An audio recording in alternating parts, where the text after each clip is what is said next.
Hello everyone, welcome back to my channel. Today in this video we'll be discussing another recent Supreme Court judgment. पर उसके पहले मुझे ये बताओ कि क्या अगर आपका एडवोकेट या लॉयर आपको कोई लीगल एडवाइस देता है, यू बीइंग हिज क्लाइंट, या फिर किसी अक्यूज्ड को कोई लीगल एडवाइस दी जाती है, तो क्या पुलिस ऑफिसर के पास ये पावर है कि वो उस एडवोकेट या लॉयर को समन कर सके, क्वेश्चन कर सके with respect to the legal advice given by him? Supreme Court has answered this question in the case of in reference summoning advocates who give legal opinion or represent parties during investigation of cases and related issues. This is the name of the case and year 2025.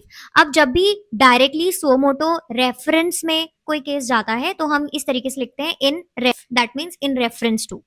पहले समझते हैं कि ये case आया कैसे, what are the facts of the case.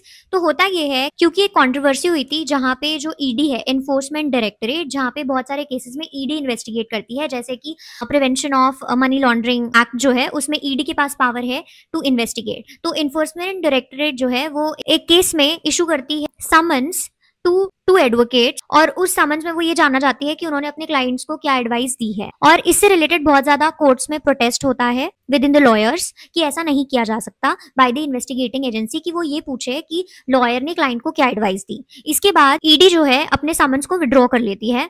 Later on एक और ऐसा केस आता है जहां पे गुजरात की जो पुलिस है एडवोकेट को समन भेजती है जो कि उस समय एक अक्यूज को रिप्रेजेंट कर रहा होता है, जिससे कि ये प्रॉब्लम उठती है कि इस तरीके से अगर इन्वेस्टिगेटिंग एजेंसीज जो हैं वो लॉयर्स को ही समन करने लग जाएंगी तो राइट टू फेयर ट्रायल का क्या होगा। और इस तरीके से जो बार है, मतलब जो लॉयर्स या एडवोकेट्स हैं, उनकी इंडिपेंडेंस का क्या अगर उनकी एडवाइस के ऊपर भी आप क्वेश्चन कर लोगे तो। जब ये मैटर बहुत ज्यादा बढ़ जाता है तो सुओ मोटो कॉग्निजेंस लेती है चीफ जस्टिस की बेंच। अब सुप्रीम कोर्ट ने क्या कहा, जो भी लीगल एडवाइस आपने दी है अकॉर्डिंग टू सेक्शन 132 ऑफ भारतीय साक्ष्य अधिनियम, वो एडवाइस जो है वो किसी इलीगल पर्पस के लिए नहीं होनी चाहिए।